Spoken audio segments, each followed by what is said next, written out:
once again, once I get something in my mind, there's nothing that can really stop me. To build your business and grow over the last 4 years, you had to become a more capable version of yourself. You had to become a stronger you. Yes, 100%. You had to learn how to help more people. Like every aspect of that is this pushing force of self-improvement. Welcome back to the Base Business Podcast. I'm your host, Parker McCumber, and I am here today with a special guest, Macy. I'll give you a moment to introduce yourself in just a second. But Macy has a very unique superpower. You know, we've done something like 50 episodes now, and we feature everyone's superpower at the beginning. Not one person has ever said this. Macy's superpower is that she is stubborn. Think about that for a minute. Most people would view it in a negative light. I agree with her.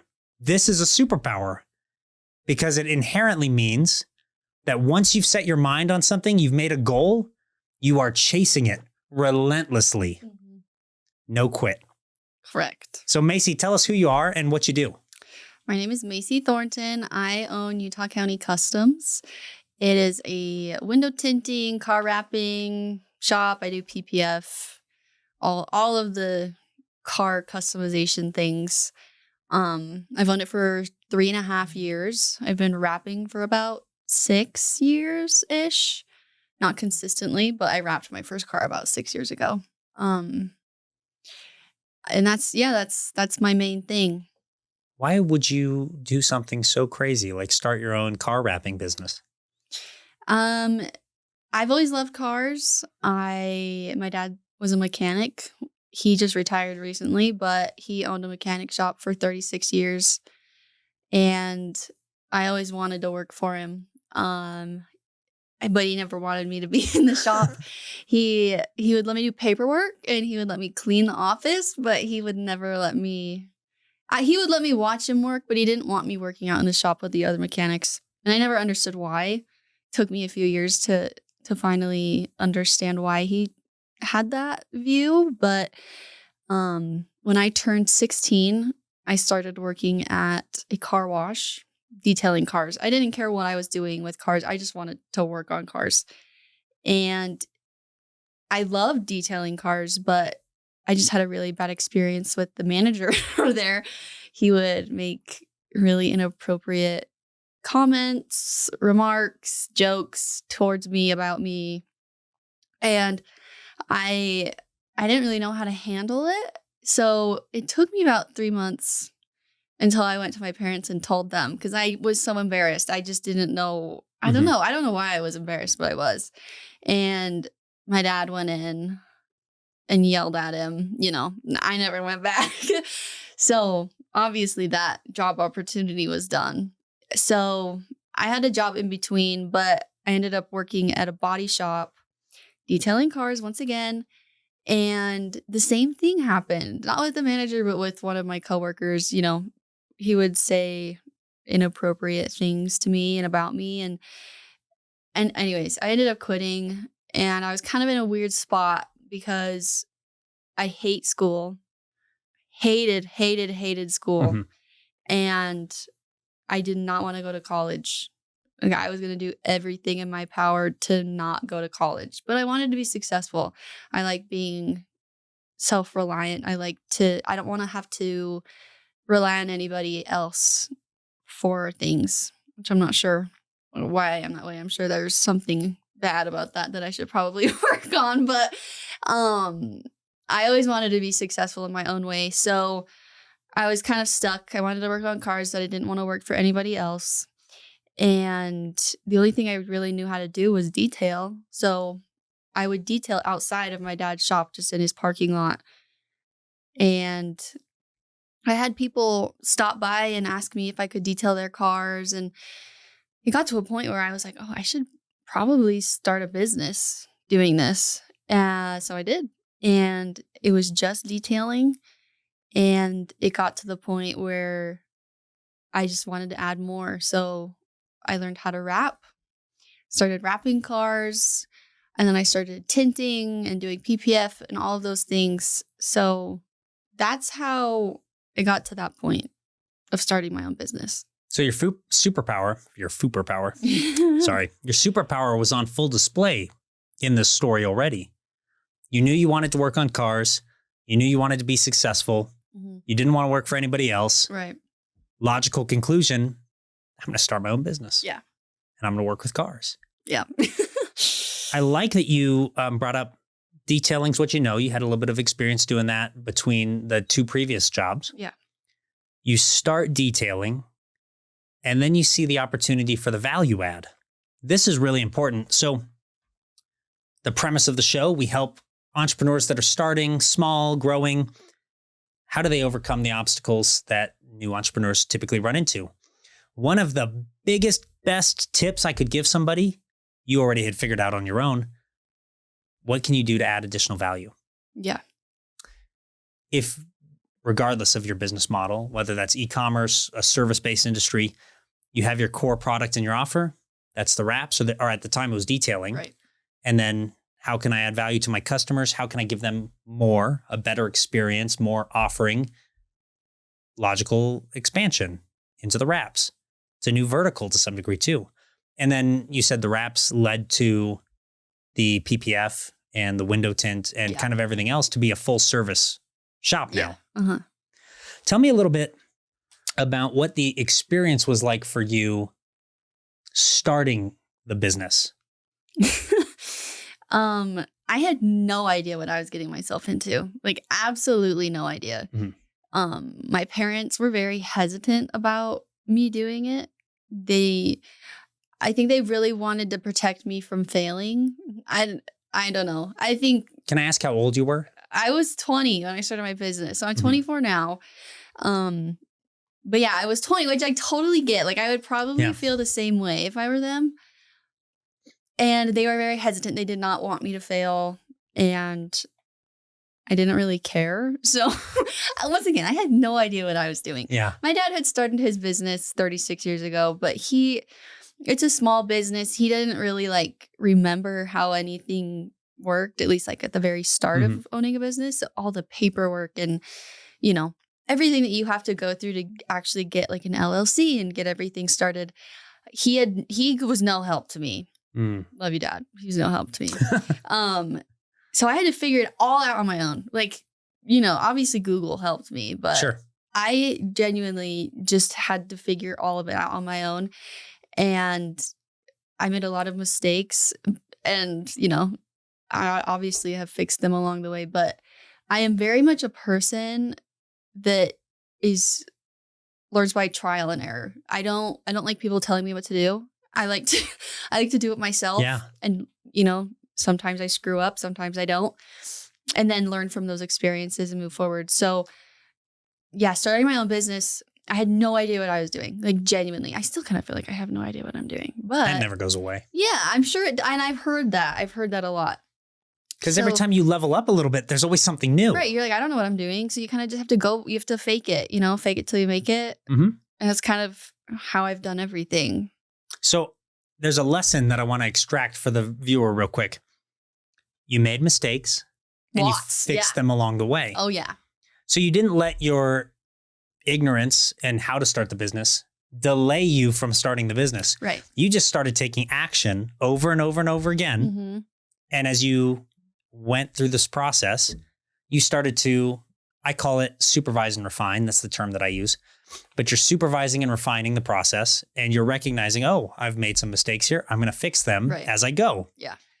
I'm a big believer in the concept and I want your thought on this. Yes. If you have 80% of an idea or a concept in your head, just send it. Totally. No, I totally agree. There's so many people out there. I have friends, obviously. I've people that I don't know that they have ideas for businesses and they try to plan it all out perfectly before they actually do it. They'll never do it. I don't know if this is good advice or not, but in my mind, I'm very decisive. I'm a very decisive person. I like to make a decision and make it the right decision. Oh, absolutely. You just have to make it the right decision. I think it's great advice. Yeah. Because if you don't do that, for example, your friends, how many of them actually start the business that they're planning forever? Most of them don't. They don't. No. because they get so caught up in this pursuit of it has to be perfect. Yeah. Oh, I have to have all of the bases covered first. And the reality is you never will. No. No. Like you have to start taking action at some point to get to a position where you can learn and grow and make it better. Yeah. Because you don't know what, I mean, okay, so I tell this story, personal experience story. My coaching and consulting business now exists because I shipped something before I was ready to ship something. Okay. So in 2024, joined Russell Brunson's Inner Circle, which is like really high level mastermind. It costs $50,000 a year to join. Oh, wow. I was an e-com guy and everyone else in that mastermind is coaching and everyone else in that mastermind is consulting and info products and stuff like that. Right. Yeah. So I'm in that room and I'm thinking, I'm totally out of place. I shouldn't be in here. Mm-hmm. I have nothing to offer these people. I'm not in their business model. Like I can't teach them anything. They're not going to help me at all. Yeah. And I'm scared and I'm panicking and I'm like, I have to give a 20-minute presentation on what's working in my business and how it can help these people. And I'm thinking to myself, nothing I share is going to be good enough. I get up on stage and I teach them how I took military inspired command philosophy. So that's your mission statement, vision statement, non-negotiables, and how you want to be experienced by your team or your company and your employees as a leader. Yeah. And I taught them how I adapted that to business, how I used it, and how it helped me build organizational alignment, vision, and scale. And I get off stage and I can remember I'm going down the steps and I'm literally thinking to myself, like, I am going to get booed out of this room. Right. They will never invite me back. Yeah. I've ruined my one shot at this. And as I step off the last step on the stage, a guy runs up to me, grabs my hand. After you've spoken. After I've spoken. His name's Fred Yelma. He's the founder of AI Team Up and Outranker AI. He says, Parker, I will pay you $50,000 to come teach us to my company right now. Oh my gosh. I'm like, what? Like, I've never taught that before. Yeah. Like that was, I planned it prior, like what I was going to go over, but it was an unproven concept. Right. I shipped it before I was ready. Yeah. And I put it in front of people that were more qualified to judge it. Yeah. And then I'm walking away from that interaction. I'm like, wow, if I close that, like that pays for this whole Inner Circle Mastermind for the year. Like that's awesome.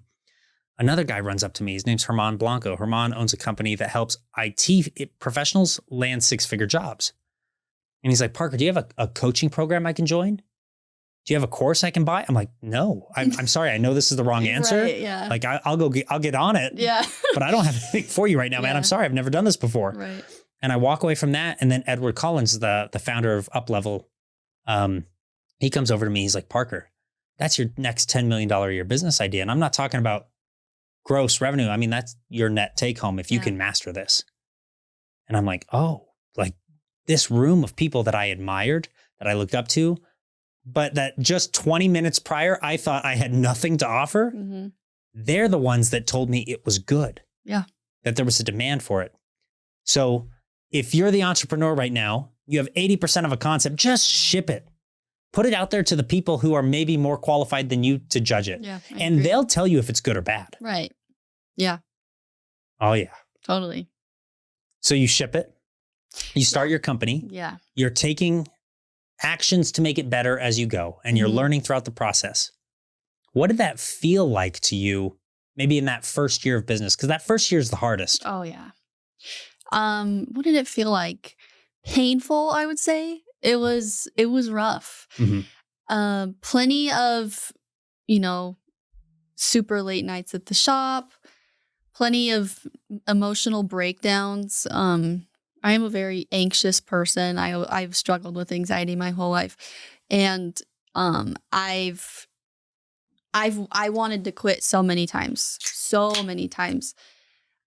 And like I said, I'm stubborn. And I just wouldn't let my emotions get in the way, which is crazy because, I feel like I've done that a lot in my life. But with this, there was no exception. And I just kept pushing, learning. And that's the thing, owning a business and then wanting to expand. I had to learn along the way. And I feel like most people would want to learn everything first Yeah. and then start the business. It's a trap. Right. And having to learn along the way was really hard. Trying to learn new things and make money, that was hard. Mm-hmm. But I made it work. So let me ask a question. Yeah. You mentioned anxiety. Yeah. And the emotion of it all and the pain. I think that is a huge obstacle to people who are interested in starting a business or have started and they're struggling through. Yeah. Was there anything that helped you in your life and in your experience overcome that? Yes. So all throughout school, I struggled with anxiety. I went to therapy for 7 years. And for some reason, I don't know. I just struggled. I was just not in a good place. Mm-hmm. So, 7 years of therapy, it didn't really do much. So I kind of stopped. And then when I was 20, so right before I started my business, actually, when I was 20, I went to the doctor because I had to go schedule a sleep study. I've had lots of surgeries and health issues. So anyways, I had to go schedule a sleep study. Mm-hmm. And when I was there, this doctor who I've never talked to about anxiety before, I love my parents, but they did not want me to be on medication. That was like a big thing. So anyways, I was talking to her about the sleep study, like nothing to do with my anxiety or mental health or anything like that. And she just stops and she goes, "How is your anxiety?" And I started bawling. I was like, it's not good. Like I am so miserable. So she wrote me like handwritten prescription. And she was like, for some anxiety medication. She handed it to me and she was like, think about it for a couple of days. Mm-hmm. And if you want to go fill it, go fill it. And I didn't tell anybody because I was so like, sure. I don't know. I just felt I was so nervous about it because it was so taboo to me and my family. Mm-hmm. Anyways, so I thought about it for a couple of days. And I finally came to my sister and I'm like, hey, I think I'm going to go fill this. And I was like, can you come with me? So she went to the store with me and the pharmacy and filled it and changed my life. Right on. Absolutely changed my life. I don't want to get too emotional about it, but genuinely, I've never enjoyed life as much as I do now. And that's awesome. Yeah. It's all because of that doctor that, offered it to me. So yeah, that I feel like I know I would not be the person that I am today mm-hmm. if it wasn't for that medication. I still take it. And if I have to take it for the rest of my life, I really don't give a crap. Sure. People are always like, oh, but you're going to have to take it for the rest of your life. I do not care mm-hmm. because life is so much more enjoyable for me now than it was before. Yeah, it works. Yeah. Well, can I derail for a minute and ask about or talk about therapy? Yeah, go ahead. There's a book that I promote it occasionally. It's called Bad Therapy. Okay. Why the Kids Aren't All Right. Yeah. And it highlights the problems with modern therapy. An Offspring reference? No, it's the name of the book. I'm kidding. In short, and I want to ask because I think your experience probably can provide some valuable insight to help people mm-hmm. who are struggling with this. Yeah. The book details that therapy is the medicine. And so therapists obviously get paid when you come to them. Yeah. So there's no incentive to actually ever get you better and off of therapy. Heal you. Yeah. Yeah. They want to get you into a position where you feel good enough about therapy that you continually go to therapy and you never actually make progress. Right. I've heard about that. And I think when I first started going to therapy, I really, really, really needed it. Mm-hmm. I had stopped eating. I was just crying all the time. Yeah. I couldn't go to school. Anyways, it was bad. And my therapist was great. And I kind of got to a point where I was like, so I took a little bit of a break there, ended up going to a different therapist that was a lady. And she was terrible, like absolutely terrible. At first she wasn't, but it kind of got to a point where that's exactly how I felt. It was like I needed to go to talk about things. And then I would get there and I'm like, what's wrong? What's wrong in my life right now? And then I would have to focus on everything that I felt you like focus was on wrong. the negatives Yeah. instead of the positive outlook. Exactly.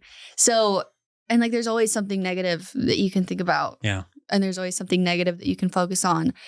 And I felt like I kind of got stuck in that loop. So I took a break, and then I ended up going to my other therapist, which I was in a relationship at the time that once I broke up with him, I was like, oh, I'm good. Like I didn't have to go back ever since. But no, I totally think that is a problem. And for me, I think especially it was getting stuck in the negative loop of, obviously I think therapy can be very helpful. And I've learned a lot of tools in my years of therapy. But the problem with me was I feel like I didn't have the access in my brain to use those tools until I started taking medication. Gotcha. And like, I think therapy is great, but I do think that if you are going to therapy, you should look out for that. Every therapist will be different too. Like you said, you had a really good one and then you had a not good one. Right. And then I had another good one. So I think the good ones will. I'm not anti-therapy. I'm just saying there's something to watch out for. Yeah, totally. I'm not either. But yeah, it's a good thing to keep an eye out for. And like I said, I'm really grateful that I went to therapy. Maybe not for 7 years, but I'm very grateful that I was able to go and learn the things that I know now. But yeah, don't get caught in that negative thought cycle. So it's an interesting, I guess, in the military, because that's my background. Yeah. The Department of Defense researches this with veterans coming back from war and PTSD. Mm-hmm. And the ones that succeed are ones with forward-thinking, positive outlook based therapies, as opposed to talking about the negative and the bad and the trauma. Mm-hmm. And maybe, I don't know, I'm not an expert in it. Maybe there's some benefit to talking about some of those negatives to like work through the emotion. But if you dwell on them, that's what holds you down. Yeah. You need to be focused on something positive, optimistic, moving forward. Yeah. No, and yeah, that's exactly what I feel like my medication has helped me do. I am so much more positive now. Obviously, I've got my moments where I'm just negative and not happy, but I mean, that's normal, part of being human. But I'm very positive now, at least compared to the past. Good. And I have a lot of hope. And yeah, I just think life's awesome and there's so much fun and so much. I'm curious. Yeah. I only know this because I had lunch with Macy last week. I guess earlier this week, just a couple days ago. Yeah. Right on. Yeah. You had a pretty big aesthetic change in your life. Yes, I did. Does that maybe coincide? You went from all black to like Barbie pink. Yeah, I was telling him a little bit about my, once again, high school anxiety, not a good time. Mm-hmm. I was wearing dark colors mostly all the time. I was one of those kids that like always had their headphones in. I was like drawing in a sketchbook because I don't know, I was just that way. But yeah, once I started my business and I was like, wow, I'm kind of a badass. Like this is so like I can do so much. Yeah. And I've always loved the color pink. And I tried to stay away from it for a really long time because I thought it was like too girly for me. So anyways, when I started my business, I remember I forgot my shop, which I did not have my shop at first when I first started my business. But once I got my shop, I wanted to epoxy the floor. And my dad was like, okay, what color are we going to do? And I was like, I want it to be pink.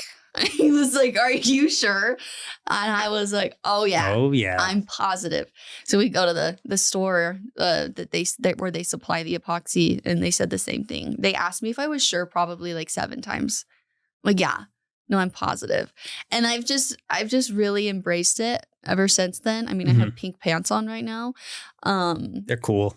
They're cool. They are cool. My toolboxes are pink. All of my tools that could possibly be pink are pink. My car's pink. You know, it's no Ferrari in your future. No. And okay, I actually want to talk about that. I will never buy a Ferrari. Well, they won't let you have a pink Ferrari. Yeah. I know, because they're lame. Anyways. I didn't say that. Ferrari, don't cut me off, Ferrari. I said that. Ferrari, I want more cars. I have a bone to pick with Ferrari, let me tell you. Anyways. Tell me. You want me to tell you right now? Yeah, why not? When I was 19, so before I had started my business, I obviously love cars. I always have. I've always loved cars. I was at a Ferrari dealership in California because we were in California and I wanted to look at the cars because I love cars. Yeah. So I walked into this Ferrari dealership because I literally just wanted to look at the cars. You know, I wasn't bugging anyone. I just wanted to look. And this salesman comes up to me and he goes, "Did you forget your checkbook?" And I was like, "What? Are you serious right now?" And I'm like, "No, I'm just looking," you know, and he was not happy that I was, you know, just looking. And he wanted to make it very clear to me that he knew I could not afford a Ferrari, which I couldn't. But, you know, yeah, I was pretty offended by it. And I'm very stubborn. Curious. Once someone wrongs me, they're gone. You know what I mean? So anyways, later that day, I went to a McLaren dealership and a salesman walks up to me. He goes, "Hey, do you want to test drive anything?" I was like, I like that. Lamborghini, same thing, you know? I think, I don't know. Once again, I'm just really stubborn. And I felt very disrespected. Yeah. And for that reason, I will never buy a Ferrari. I feel like they all have sticks up their butts. I'll introduce you next week. You have a Ferrari. I do. SF90, right? Yes, an SF90. See, they're cool. They're cool. I'll introduce you to Davis. Is that the SF90? Davis is no. Davis is the Ferrari salesman for Salt Lake City Ferrari. I thought you named your SF90 Davis. No, my SF90 is Susanoo. Okay. I don't. The Shinto god of storms and thunder. Oh. Yes. Okay. Sick. It's really a Naruto derived thing, of course. I was assuming that's what it came from. Yeah, we were talking at lunch. I always have some Naruto stuff going on. I showed you I was wearing a Naruto ring. I'm wearing it today. I got my Naruto shoes on. The camera can't see. There's all those little red all my license plate. everywhere. Oh yeah. We got red clouds in every room. All over the studio. Oh yeah, I brand the crap out of this. I love it. Okay, now I'm on the tangent. I got to go into it. Pause. My license plates are all Naruto themed. Oh, are they? Yeah, every single one of them. So, like, I got my Urus outside. It's blue Glauco, it's the color, with yellow accents and piping and trim and all that stuff. So it's really electrifying to look at. Yeah. It is, the license plate is Chidori, which in Naruto is an electric, it's called the lightning blade. Anyways, okay. Really cool kind of thing, but it's that blue color. I'm like, oh yeah. So sorry, I'm going down I'm going down the rabbit hole. I can't help it. It's overcoming my mind. Do it. My Huracan, the license plate is 6 paths, which are like the 6 domains of life in Buddhism. Oh. But that's a constant theme through Naruto. Okay. Then I have Susanoo, which is like this powerful protector, you know, so all these things. I'm just a nerd for that stuff, but I really like it. I think it parallels the business journey in a lot of ways, where Naruto, the story, the young man who has to become better. I've never seen Naruto. It's okay. Okay. It's okay. Okay. He has to become better. Okay. He has a dream of being his village's leader. And so that obviously means he has to rise and be stronger and be respected. And so his whole premise throughout, 700 episodes of this anime Wow. is how does he become the better version of himself? Mm-hmm. And I relate to that heavily, but I also think it mirrors the entrepreneur's journey. Macy, to build your business and grow over the last 4 years, you had to become a more capable version of yourself. Mm-hmm. You had to become a stronger you. Yes, 100%. You had to learn how to help more people. Mm-hmm. Like every aspect of that is this pushing force of self-improvement. So I see that show, my story, my entrepreneur's journey, all in tandem, if that makes sense. Totally. And that's why I resonate with it so much. If you like Naruto, drop a comment. Tell me you love Naruto too, that I'm not just some nerd. Anyways, the emotion, we were talking about the emotion prior to this too. Something that, and actually probably the reason that we are here right now in this podcast studio having a podcast was because I followed Macy on social media. I follow people that are doing cool car stuff. I like cool car stuff. Yeah. I saw, maybe a couple months ago, I saw a post from you where you were crying while you were wrapping your car. Which car was it? I think it was your R8. I'm not sure. It might have been something else, but you're like sitting on the floor. I don't even remember. You're rapping and you're crying, and you had, captioned it like I can't remember, but I was impressed. I was impressed because one, it is really rare to find someone be so vulnerable on social media. Yeah.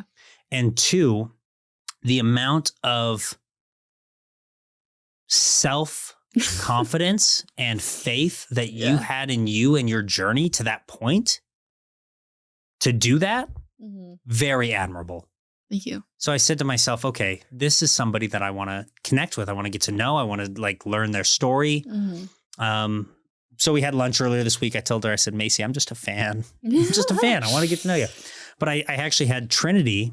I think I'd sent you a message on Instagram after I saw that video. And I was like, hey, I don't know you, but I want to connect. Yeah. But then I was like, Trinity, you got to stay on top of this. We need to message her. We need to get her on the podcast. Like, that's the kind of story. That's the kind of person that I think is most primed to succeed in business today. Because post-COVID, we had, a loss of connection with people. Totally. And then you get AI. Yeah. And even further, you're replacing the human connection. So to find somebody who's being real in their emotion and willing to share it and connect with someone over it, that's rare. Yeah. I want to platform that. And I want to make sure that we share that message with people. Right. Yeah, I think it's important. Well, first of all, there's a lot of people that record themselves crying and post it on the internet, and they get a lot of crap for it. And some of it is clickbaity. This is true. Yours was not clickbaity. This is true because I was literally just working. And when I'm filming my videos, my camera's just going and I'm just working. And I don't remember what I was crying about, but I just had to keep going. There's no time to just sit around and cry. Like, if you're going to cry, might as well make money while you're doing it, right? So I love working. That. Okay. I'm going to write that quote down.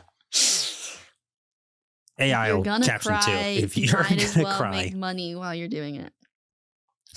And I just want people to know that it's not all sunshine and rainbows, at all. A lot of my owning a business journey has not been pretty. It's definitely gone a lot better as the years have gone by, but yeah, it's been rough and it will probably continue to be rough, but that is something that I'm willing to go through to not have to work for someone else. For sure. Can I ask, how have you seen maybe the rough, the hard, the pain? How has that transformed over the course of, it's been 4 years now. Oh, it's been 6 years now. Oh my gosh. I said 2024 earlier. It was in my head. You said you started in 2020, right? And I started my business when I was 20. Oh, when you were 20. Okay. I started my business in 2023. Okay. So it's been 3 years. Yeah. what's been the transformation? Is it easier now than it was when you started? Oh, yeah, definitely. I've had to grow a really thick skin. I've had to become a lot tougher than I used to be. I used to be very much a people pleaser. Now I'm not. And it's taken a lot of experiences and mental breakdowns and, all of those fun processes you have to go to become who I am now. I'm Sure. much more confident than I used to be. Like, it's crazy. And it's been a long process, but I think once again, it's just like the trial and error. That's how I learn. That's how I grow. I need to like experience things and be like, oh, wow, okay, I need to change this. Or like let someone walk all over me. I'm like, I didn't like that. This is what I'm going to do next time. I think, obviously I've had a bunch of experiences like that and I don't want to sound like, I don't know, dramatic, but being a woman in the car community, especially owning a business, it can be kind of tough. People often, and it's gone way better the longer I've owned my business for. But people kind of don't think that I know what I'm doing, Back to when I was working for my dad, and I don't know how old I was. I was young, but I was working the front desk for him. And this customer walks in and I'm like, hi, how can I help you? He's this older guy. And he looks at me and he goes, can you help me? I'm like, yeah, this is how it's going to be. So I feel like there's a lot of that energy.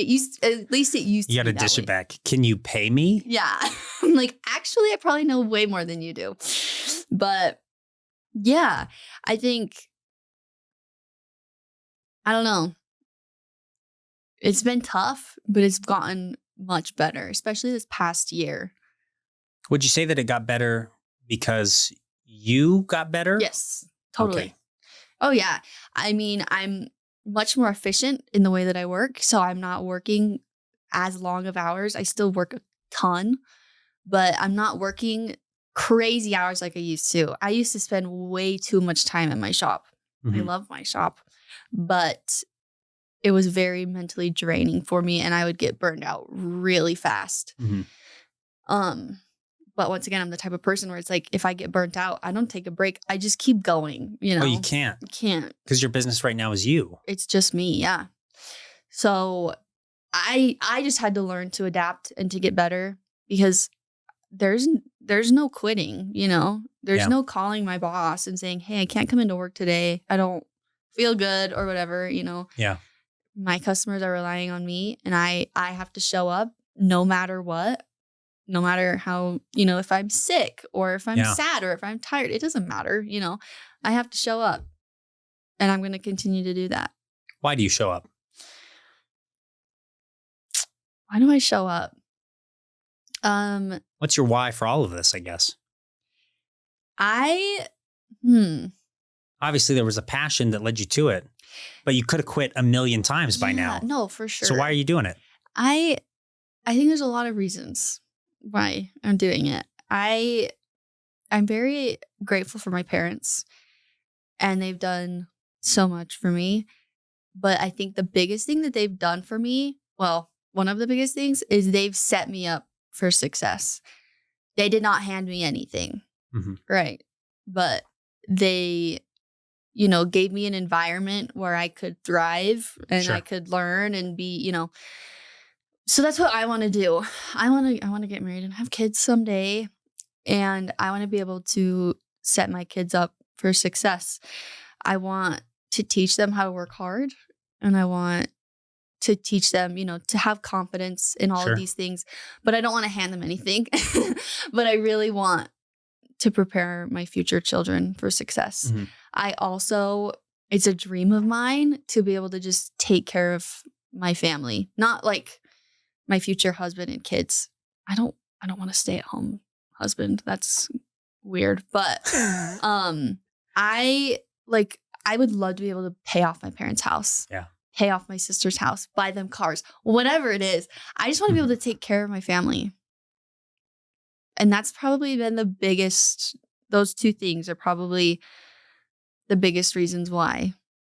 And I love cool cars. So True I wanna that. You have- merge the passion with what you do. Yeah. And that's, I think, a key indicator for success, generally speaking. Because if you're not doing something you care about, it's really easy to quit. Right. You hit an Totally. obstacle, you hit a roadblock, somebody gets mad at you. Whatever, I don't care about this, I'm out. Yeah. But Yeah. if you care about what you're doing and the people you serve and the product or service you're providing, you're more likely to stick with it. Totally. Okay, we've talked about you. We're kind of getting into your business a little bit more. Mhm. What makes Utah County Customs different than anyone else? I think the biggest thing is I'm the one doing the work. I am a perfectionist. I like to make sure everything is perfect, and I'm not handing off the work to somebody else who hasn't been doing it for as long or whatever. Sure. I make sure that everything that leaves my shop is perfect and something that I would be happy with. And I take my time, but I'm also, I don't take forever to do my work. Sure. I work hard and I work fast and I do a good job. And there's not very many shops out there where the owner is doing the work. And that's how my dad ran his business, He was the owner, but he was always out working on In the cars. trenches. Literally, yeah. So I love that. I Mhm. think you have overlooked one of your greatest strengths, though. And that is the differentiating factor that you are, one, a woman, and two, Yeah. you are leaning into the pink aesthetic It's and true. the social media. So much service industry. Now, cars are a little bit better, car industry people, Mhm. than most. They're not willing to tell their story on social media. Yeah. They're not willing to share the process, the struggle, what they overcame. The reality is a lot of these people, they just take a picture of a car, they post it. That's the content. Yeah. And that works to some degree, but something that makes you and your shop unique in my perspective is that when you share you and your story with people, you build trust with them. Totally. People, because now it's not just, oh, I'm taking my place to Utah County Customs, are going to wrap it. It's taking my stuff to Macy Right. and I know who she is. Yeah. And I can see what she does Mhm. and why she thinks the way she thinks and how she learned what she's learned, right? All of that stuff just goes into a more collected package of who you are, what you do, why it matters. Yeah. I would lean into that hard. And then all of the pink stuff, content around that, because it's cool. Yeah. Right? What percentage of customers do you think that you have are women versus men? That's tough. Probably like 40%. 40% women? Yeah. And it's funny because a lot of them will come to me and they'll be like, I came to you strictly because you were a woman. I don't want a man working on my car. Like I've had so many people do that. And I'm like, sweet. The thought, I think, is that that's probably a much higher percentage than most shops get. Oh, totally. Totally. Because most shops don't resonate with a female. Yeah. Yeah. But you do. Right. So you can lean into that as a differentiating factor. Mhm. Now, a lot of, let's call it like this. There's a concept in marketing that different is better than better. Have you ever heard that before? So if they can differentiate you from a different shop, in their mind, that is better than you actually being a better performer than the other shop. Interesting. Yeah. Because nobody actually knows when it gets down to like the weeds of, well, who's a better applier of PPF Yeah. until there's a finished product, right? But the finished product isn't what you're being evaluated on when they go to purchase from you. True. So differentiating yourself on the front end allows them to see you differently. Mhm. And things like the pink, that stands out. It's totally unique. Yeah. And so in your mind, or in their mind, you're standing out to them before they ever even approach your shop. Yeah. I think that one plays a huge role with women. And you got to keep in mind, women are probably an underserved market when it comes to cars. Totally. Because like half of the drivers are women. But half of the people putting PPF on their cars or getting a wrap are not women. Right. I know. That's why I would say probably only 40% of my clients or customers are women is a lot of them, and like I'm not trying to be like just trying to stereotype, but most of them don't care, you know? They don't care if they don't have tint on their Well, windows. Like some of them do, maybe it's but that they don't understand the benefit too. that too. Like, because they're That not too. in the car community as much. I Right. mean, you go to car meets, you got a 70-30 ratio at best. Yeah. And 28% of that 30% is girlfriends that are there True. with their boyfriend. They're just there because of their boyfriend. Yeah. Yeah. No, that's totally true. We've just identified the next marketing campaign here. Convincing women They that they need some window window tints. tints to keep their cars cool in summer. We just had record high. Oh my gosh, I know. It's so 105 terrible. degrees at my house yesterday. What's up with that? Yeah, who's in charge of the thermostat around here? Get the National Guard on it right now. But there are benefits that maybe they don't know about, and that's like maybe a messaging. Because I'm thinking, my wife gets window tint now.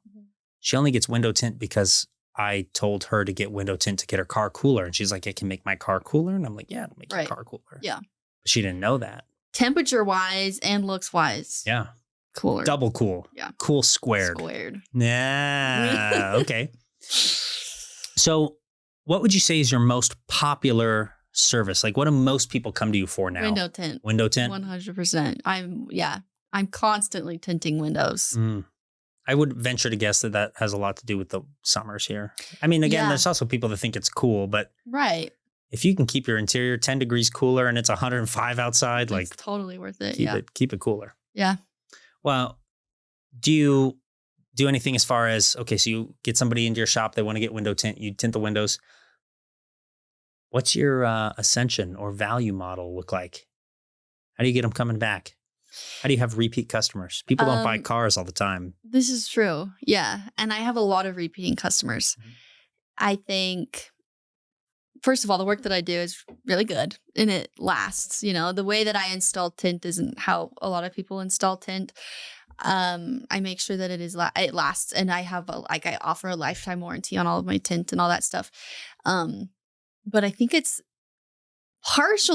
is part of like my car, you know, like they come to my shop and they see my Different R8 is better than better. My pink R8, and they're like, that's a wrap. That's not paint. I'm like, yeah, I wrapped it myself. And I feel like showcasing your work. Very nice. Yeah. And it gets them thinking a lot, and then they'll come back and they'll want either, whether it's something small like a chrome delete, or they actually want their whole car wrapped.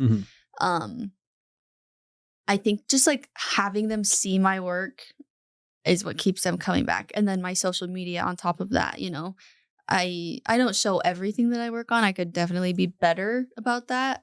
I get a little bit overwhelmed with the social media stuff, but yeah, I would say also I'm not pushy. And I think that's how, if a salesman is pushy with me, I don't like it. I go the opposite way. Yeah. And so I'm really good at informing my clients and my customers without being pushy. And I think that, you know, inserts a level of trust between us. So your life doesn't change because they choose one PPF over the other. No. You know? Yeah. And if they decide they, you know, don't want to go with me and they want to go to another shop, like it's, you know, it's fine. It's totally, you know, their prerogative. But I think that also keeps them coming back because I'm nice and I'm not pushy and I'm understanding. Things that. Can I add in a marketing pro tip for you? Yeah. So somebody comes into your shop for window tint. Okay. Before they leave, or when they leave, when they check out, hook them up with a discount for a detail. That's a good idea. Just, hey, thanks so much. I want to say thank you for trusting us with your tint. If you're interested, 15% off your next detail. That's a good idea. But then they come back to you for a detail. Now, in marketing, there's a general concept that if you can get somebody to buy from you 3 times, you are the first person they think of whenever they think of that thing. Yeah. So how do you get them in the door 3 times? Just incentivize the next time every time you have a touch point with them. Yeah. So the window tint leads to a detail maybe. Or, hey, while I was doing this, you know, that's a really good paint job that you have. You should consider PPF. I'd want to protect that if it was my car. Right. Right? Not pushy. Just, an Yeah, I observation. am good at that. Yeah. And maybe PPF's not the right fit for them. Maybe they're driving the Honda Civic, but you might want to detail at some point. Yeah. So here's 15% off the detail. When they do you have them come into your shop for a detail or do you go to them? Do you do mobile? No, it's all at my Okay. shop. So they bring it into your shop for the detail. On that one, how do you incentivize that third visit? Now, my thought would be, hey, have you thought about, we give 20% off if you do a monthly detail service with us and you sign on. And they're like, I get an even better rate? 20%? Yeah, I would love my car to stay this clean year round. Right. So they bring it into you once a month. And instead of charging them, $200 or $300 for the detail, whatever it is with what they select or do, it's $180. But it's $180 every month Yeah. for 12 months. How do you make sure that they come back every month? I would put them into like a text message reminder or an Okay. email reminder. So you could set up there's better ways to do this. I don't know all the tech, but you can use essentially most CRMs now. I don't know if you use a CRM at all. They will automate messages based on schedules. So if you say, yeah, you want to come in next month? Great. What day is the best day for you? Boom. Okay, great. We're going to send you a Calendly or Google Calendar will do it too. A 7-day out reminder, a 3-day out reminder, a day prior reminder, a day of reminder, an hour prior reminder.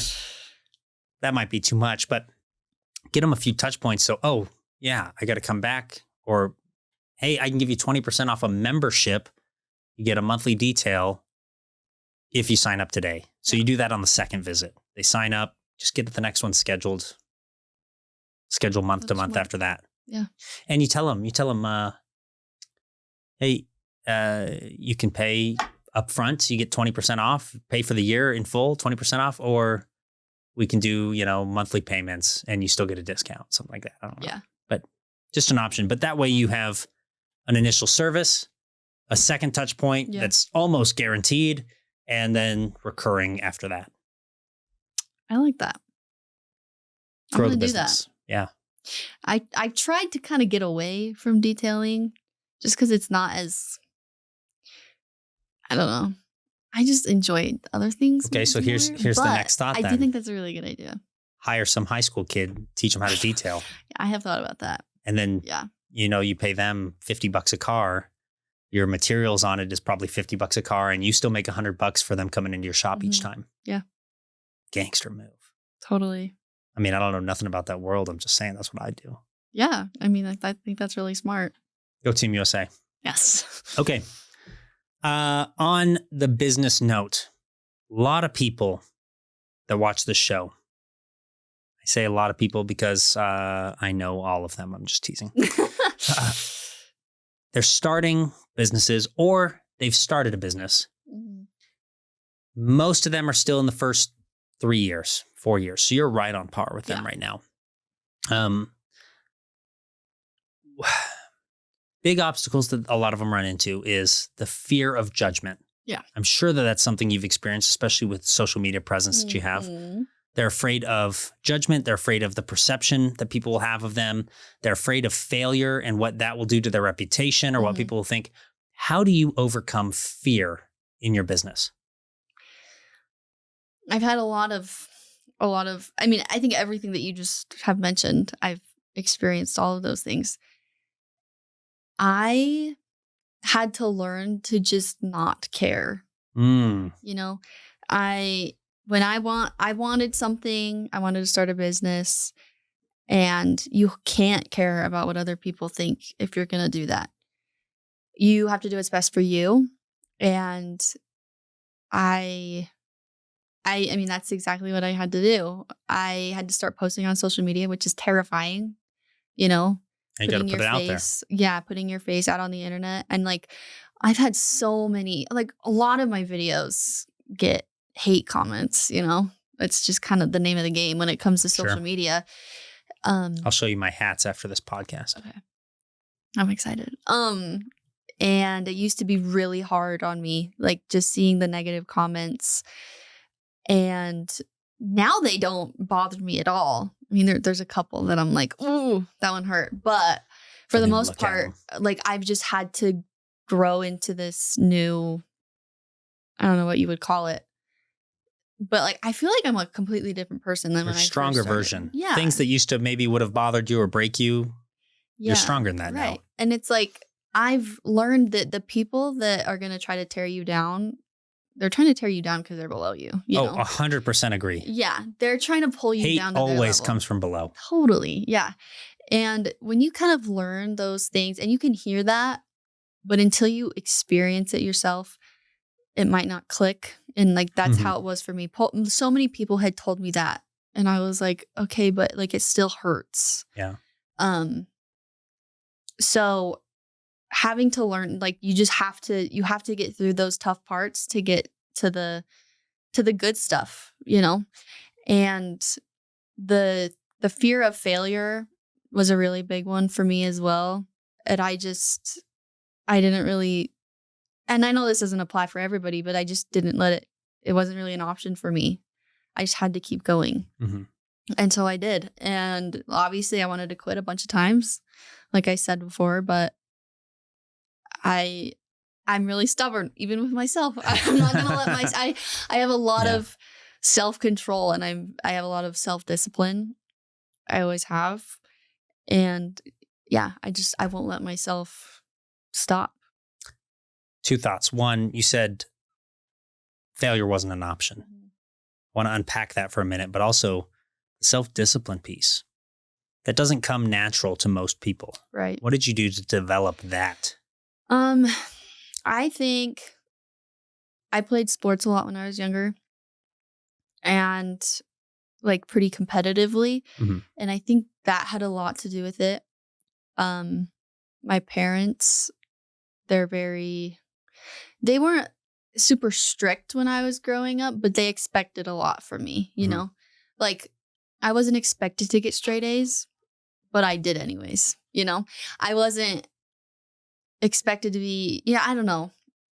I feel like soccer did a lot of it. I think my parents were kind of hard on me when I was younger, which I love them for that. I hated it in the process. Yeah. But I'm very grateful for that now.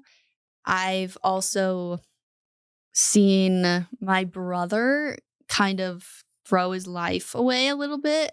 He's made a lot of bad decisions. He's had a lot of things happen to him that have been unfortunate. And I feel really bad for him about that. But when it comes to things like drugs and alcohol, I've seen, if you don't have self-discipline, you can really get caught into that stuff really quick. Yeah.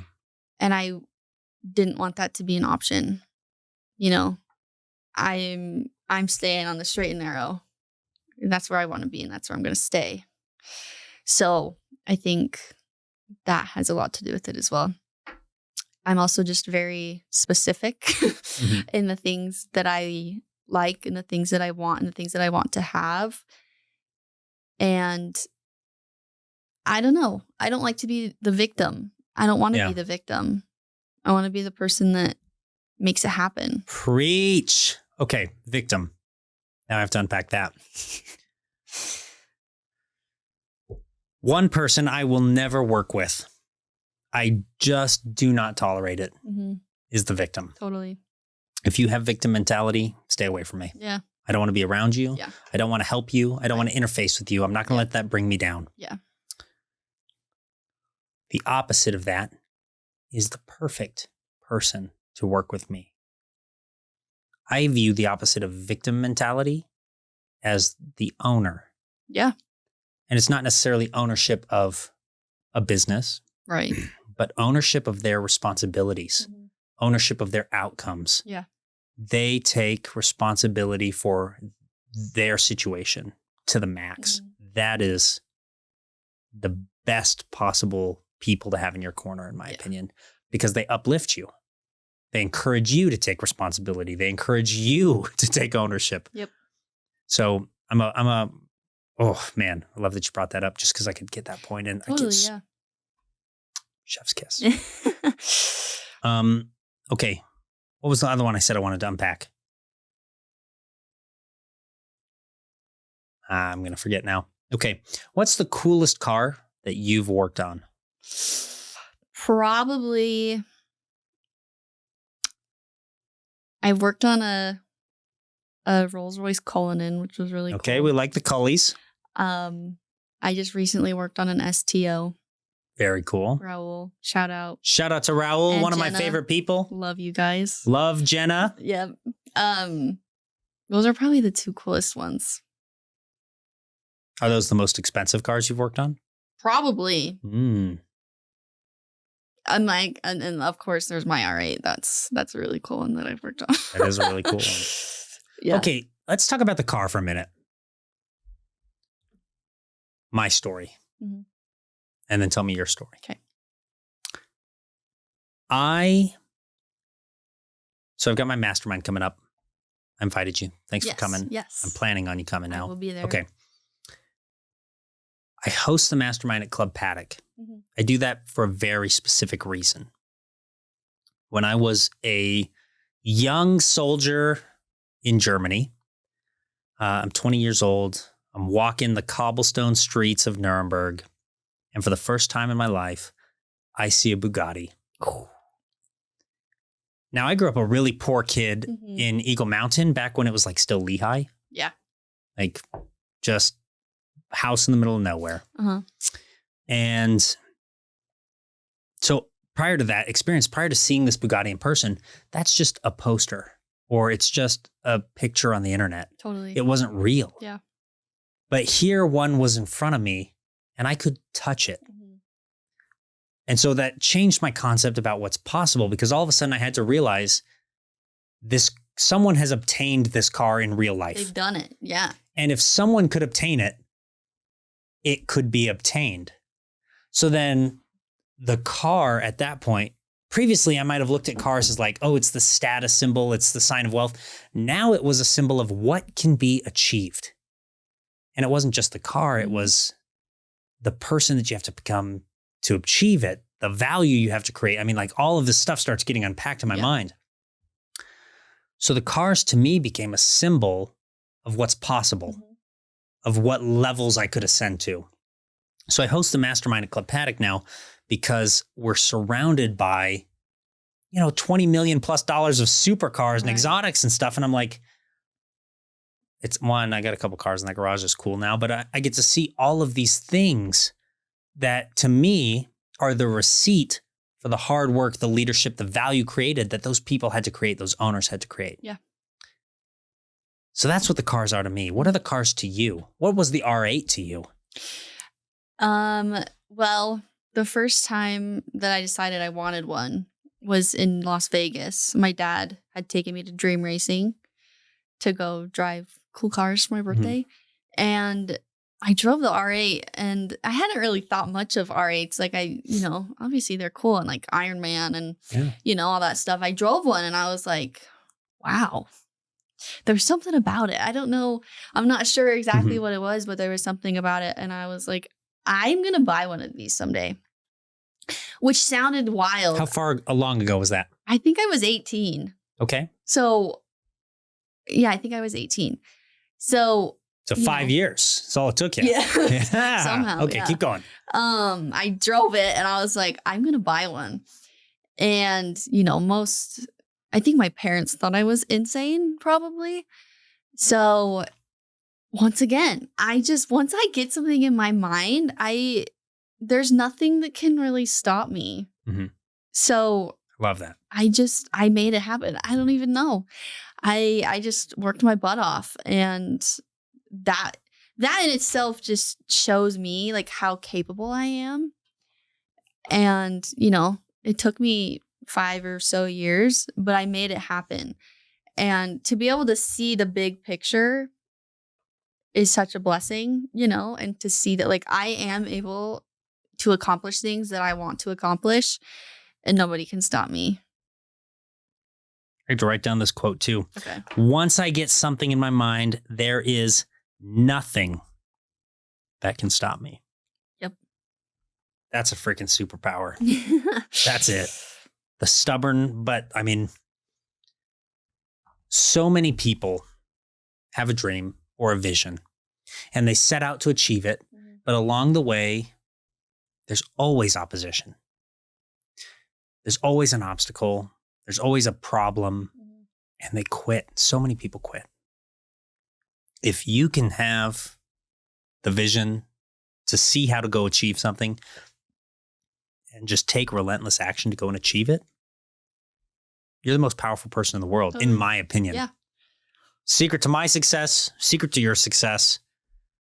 Listeners, that's the secret to your success too. Okay. Can I really quick? Please. What I learned this from a therapist. Okay. But she a good told therapist me or bad this therapist? was the one that I didn't really, enjoy. But she told me a quote one time, and it like stuck with me. And it's literally from Yoda. Yoda says it, Star Wars. But do or do not. There is no try. Yeah.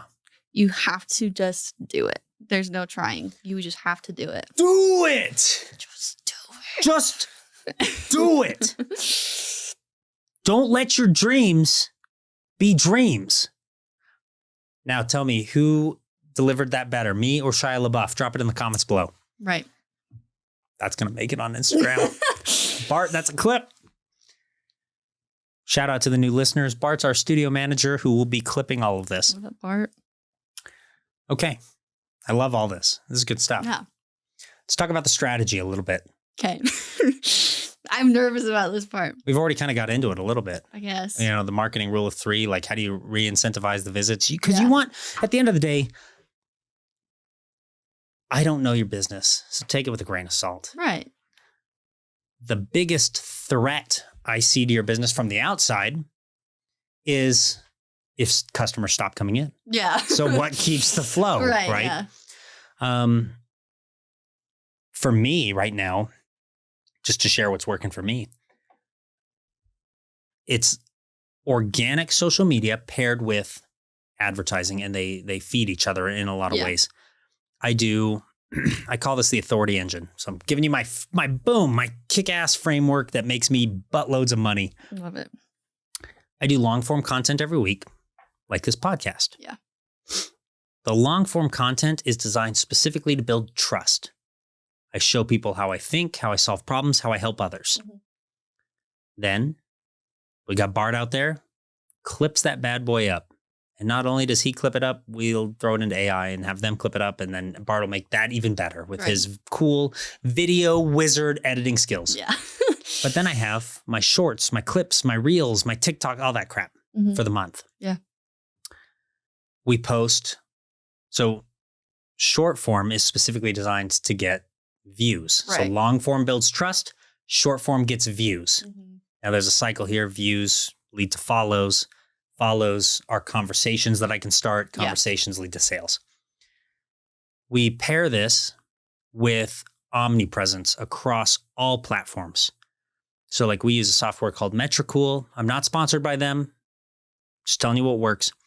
That'll post, runs my content calendar for every social media. So like we'll queue up multiple posts every single day on LinkedIn, Facebook, TikTok, X, YouTube, Instagram. All the things. All the things. Everywhere my audience is. Yeah. And then we hit it multiple times a day. We do this on a consistent and repeatable basis. So we post, for example, every morning at 9:03 a.m. And we post every afternoon at 2:07 p.m.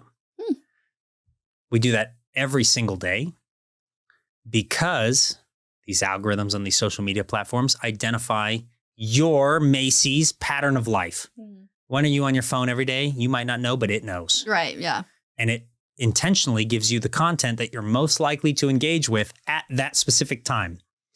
So you make it easy for the algorithm by being consistent at what times you're posting so that it can consistently find your audience in their pattern of life. I see. We pair those things all together. Call it the 4-piston system to build your authority engine. That's what we all tied it together into cars. Right. But we do that. Again, views, follows, conversations, sales. Paired with that, I get way more views because of my organic and my volume of organic. We do like 300 posts a week right now. Wow. Then I run paid ads, and the paid ads are my book, my coaching program, my mastermind, ticket sales, things like that. Yeah. The beauty of it is all of the data that I get from the organic is data that can fuel the targeting for the advertisements. And that is my secret sauce to lead generation right now. Okay. Now, I've never done a paid advertisement. and you don't have to. You don't have to. Okay. If you wanted to, you could. But if you Right. are getting clients and they're keeping you busy, Right. why spend the money? Okay. Like, a lot of people that I coach now, they think they have a lead generation problem because they want to get more revenue, right? Who doesn't? Right. But there's always a gap or a revenue leak somewhere where there's a big opportunity that they could be capitalizing on. For example, if somebody comes in for tint, how are you getting them in the door the second time? Yeah. They're missing that piece. And the reality is that piece generates so much more profitability for your business because you're not having to remarket or re-get a lead now. Yeah. And once you have that continuity in play, for example, if you get them to a membership, that's recurring, whether they come in or not. Right. That bill's getting paid. Yeah. That's really smart. So what's Macy do to get leads right now? How do you get clients in the door? Where do they come from? What are you doing? A lot of it is social media. I get lots of DMs about quotes. Hey, girl, wrap my car. Yeah. Okay. Or yeah. I get a lot of DMs. If I don't respond to them, I am so sorry. But I get a lot of really serious ones and a lot of unserious ones. So it's hard to. How do you qualify them? Well, a lot of people just try to flirt with me on social media. You know, lots of people trying to slide in my DMs. And they use your work as the hook. Oh, yeah. That's horrible. Yeah, can I get a quote? Yeah, I'm sorry. It's okay. No, it's fine. It's just I didn't do this ever, but I apologize for the retard. Oh, sorry, I can't say that on the Bart, we need a cut. Sorry, Bart. Okay. Funny story. I did an episode with my buddy Tannen. Tannen's a real estate agent. Known him for years. We ended up on this tangent. It was like 15 minutes that Bart just had to cut out because we said that word too many times. Sorry. Okay. Bart's like, no. Didn't mean, yeah. Bart, we're not doing that again. Just find the word and bleep it. Bleep it. Take it out. Don't let Instagram ban me. DMs. Yeah. Are you selling in the DMs? Yes. Good. Yeah, I am. Yeah. I mean, it works. Like, oh, absolutely. Yeah. People see, they see my social media. They see what I can do. And I mean, it sells itself, really. I feel like I don't really have to do much selling. I just give them the quote and they schedule. Obviously not every time, but sure. A lot of the times that's how it goes. It's pretty easy. And then I would say I also get a lot of clients just from word of mouth. Hey, referral base. Yeah, so-and-so told me to reach out. Hey. That's the best testament to your work right there. Yeah. And I get a ton of it. Like a ton, which I'm so grateful for. But do you capture reviews? Yeah, I was really bad at that when I first started my business because I was afraid of failing, right? I was afraid of not being as good as I wanted to be. And so I did not mention Google reviews at all. Like, I was like, I don't want anyone to leave me a review because what if they leave me a bad review? Yeah. Now I ask people all the time, like, hey, if you have a free minute, can you leave me a Google review? Whatever. And now I don't even know how many I have. They're all 5 stars though. Oh, yeah. So far. I'm sure I'll get a bad one, but because people are mean. But hey, don't manifest that negativity. I'm never going to get anything lower than a 5-star. You're never going to get anything lower than a 5-star because you only do 5-star work. This is true. Yeah, this is so true. I took it back. I'm never going to get a bad one. But yeah, I think that has helped me a lot too. A lot of people find me through Google, my Google reviews. For sure. But yeah. The best seller right now, in my opinion, I say right now, but probably always, is the social proof. Yeah. So what do other people say about you? Yeah. What do you have that shows that you're good at what you do? The car, to some level, is proof of your work because you're taking it around and people are seeing it and they're commenting on it, and that's awesome. the reviews are the next bit. I haven't even looked at your website. Collect video testimonials from your best customers and post those and let them sell for you. Okay. And then when you ever do want to run an ad, just run the video testimonial. Yeah. And let someone else sell you for you. Oh, I've got a ton of customers that would do that for me. Yeah. It doesn't have to be anything crazy. Just 30 seconds to a minute. Hey, would you mind giving me a quick video testimonial on how your experience was with me, with Utah County Customs, with your wrap, with your... And the best part is if you ever get to a point where you want to like segment your sales. So you have like a sales page that's for wraps, a sales page that's for tints. And right. That way you can just have the messaging that's really refined on it. Yeah. You put all the video testimonials for that specific service on that page and they sell it for you. Yeah. I like it. It's a good idea. What's your biggest obstacle right now? I would say, obviously I want more revenue. Like you mentioned before, that's what everybody wants. But I don't necessarily want to hire people. Yeah.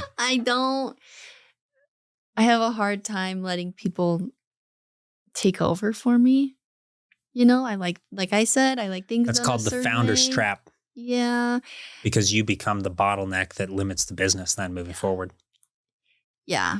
And I mean, like I said before, I want to get married and I want to have kids. I want to be able to raise my kids. I don't want. And you'll need somebody else to come in and take over the work while you're doing that. Yeah. Yeah. So that's my issue right now. I would love to I make a little bit of money off of social media, but I would love to learn how to make more. Mm-hmm. And I guess, I don't know, maybe I need to hire someone, a social media manager. I don't know. But that's my problem is I don't want to hire other people, but I think I might need to. Welcome to Rookery Studios, where we offer social media management. Oh. Well, hello. Shameless self-promotion there. Oh, that was great. Yes, no, maybe. At some point, you can't do more work. Yeah, right. That's just a reality of Macy's physical existence. Remember when we were at lunch, that's what I was telling you. If I could clone myself. Yeah, you would get so much done. I would rule the world, I think. Or your clone would. Either way, I'd be happy either way. Would you be happy if your clone dominated you? Well, if it made me more money, then no. Ah, there you go. So, you need a clone. Yes. You need a clone. But the reality is that's not FDA approved and you can't get one right now. But what you can do is train somebody. Yeah.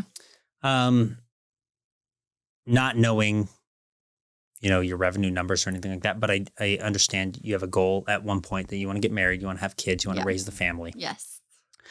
I'm assuming that does not mean you want to close up shop and end the business forever. Exactly. Oh. Exactly.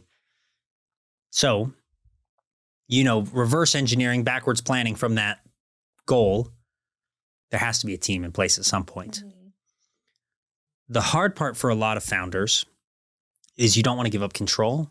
Yeah. Because that inherently, one, adds risk and liability to the company. Mm-hmm. Two, it requires an insane amount of trust. Yeah. Three, you're very capable and good at what you do. And because of that, it's hard to let someone else come in and do it. Because you just assume that you're better than them. Right. And you probably are better than them. But are you only better than them because you haven't trained them yet? Could you help someone get to your level? Possibly. At some point, you have to do that. Yeah. Now, I would also encourage you to look at, as you go back, you're going to leave here, you're going to try and figure out, okay, how do I get each customer to pay me at least 3 times? Whether that's detail, PPF, window tint, whatever, or window tint to detail to a membership maybe. Mm-hmm. Membership plans are hot right now. We like those. Yeah. At some point, the workload becomes more than you can bear. And at some point, there's a mathematical equation where it just makes sense to hire somebody and you still make more money. Yeah. There's not actually a loss to you. Now, I think the easier, lower risk option would be if you get consistent monthly details or if you can get people onto a detail membership or something like that, that's what you hire out for first. Yeah. You hire somebody. And again, I know a lot of dudes, like Clean, or maybe it was Shine back in the day. Shine Mobile Detailing. I think they paid their guys $50 a car for the detail. Yeah. But they charge $200+ for the detail, and people are choosing their different options or whatever. And maybe that's a $300, $400 detail with all the craziness that they got into. Yeah. But that guy's getting paid $50 for a car. Now, you have your product cost associated with all of that. So maybe we say the total expense to you is $100. It's 50 to the guy, 50 to the product services. If you charge $200, Macy still makes $100 and you didn't have to do a thing. Yeah. You didn't have to lift a finger. Yeah. Other than you had to train that guy and get him in. But Yeah. once he's in, it's running. But then you can do things that scale your revenue that don't add workload to you. For example, every single person that comes into the shop gets a 20% off an annual membership. And that membership gives that guy more work and gives you more money. Yeah. Crazy? Not crazy? No, I think that's genius, actually. I'm just here to help. I feel kind of dumb that I didn't think about that myself. You should not feel dumb about that whatsoever. Most people would never think about something like that. And to be completely honest, the only reason I think about things like that is because I've been doing this for a decade. Yeah. So I did have an employee at one point. Okay. And I made way less money than I do on my own. Correct. And I'm sure I missed some steps. Yep. Along the way, some that you have mentioned already. But I think that scared me a lot. Recognize you were younger too. That's true. You didn't have as much knowledge and experience as you do now. That's true. And you're going to keep developing and growing and learning and getting better at this stuff. The hard part is the leadership and the management of it, the organization, once you start adding people, it's a totally different ballpark than being the solo entrepreneur. Yeah. A big issue, and probably the issue you ran into, was you hired somebody to offload work. You didn't hire somebody to generate more revenue. Yeah. So you shift the puzzle pieces. It's like you had all the pieces, but maybe one piece was turned crooked, and so then another piece wouldn't fit later. Yeah. That's what really happens. But then when you turn the pieces, they realign and they get in the right spot. Yeah. In this situation, or in what I described, the difference in that equation is you're generating more revenue to create more work, to justify the employee. Okay. Yeah. But that also makes your life easier. And as you get one employee in, maybe he's got some extra time, some hours or whatever that he's not detailing, or I think it should or be she. a she. Yeah, or she. Sorry, my apologies. I think I have to keep it like, I think that would be cool. You're gonna theme it. Now Maybe. I don't don't say know. that publicly, because then it's like hiring discrimination. That's true. Most people would go the other way with that. But Yeah. So they they might have a couple hours that they're not working. Yeah. That's when you train them for something else. And then after they've been trained proficiently, and keep in mind, you're going to do this, you get 80% of a concept, you start training them on it, supervise and refine just like you did for yourself. You identify where they're weak, what needs to be improved, and you coach them up on that over time. Eventually, they get to a position where they can take some of the bigger workload off. And when they do that, that's what frees you up to focus on thinking about what the next money model is or what the next revenue driver is. Yeah. Right? Part of the reason I would suspect that you don't think about something like that is because you're in it right now doing the thing. You have to detach yourself to some degree to look at the big picture and be like, how do I drive a membership or more? Yeah. No, yeah, I think I do. The employee eventually unlocks that. Yeah. Yeah, I think I do struggle with that. Another thing, and I don't want to sound like I think I'm like the best, but it's okay to be the best. I'll tell you with no shame, I am the best at what I do. I love it. I love the confidence. See, and that's how I feel, you know? Good. I don't know if there's anybody that could come into my business and do the work that I do. Can I tell you something? There's not. No one can come into your business and do the work that you do. Yeah. And check this out. no one will ever come into your business and care about it like you do Exactly. because you're the owner. Right. The catch is you can develop someone to be good enough. Okay. Now, I know that sounds bad when you say good enough, Yeah. but you could train someone to be as skilled as you are. Yeah. They'll never care as much as you do, Right. but they can be good enough to do the work consistently. Yeah. Eventually. It requires training. Right. It requires It's just coaching. so hard for me because I taught myself, which of course, if I was training somebody, I could, Do it tell faster. them all of the tips and tricks right away. But I taught myself how to do everything. I'm self-taught for everything in my business. So it took me years to perfect it, and I feel like I'm still perfecting things. Yeah. So it's hard to think that like it could possibly take that long to make an employee that useful. Well, or it won't take that beneficial. long because now you know how to do it. I know. The hard part is it takes you that long because you're learning from scratch. Yeah. But once you have the knowledge and the capability that's been developed and the skill that's been trained, then you can transfer that to somebody else. Yeah.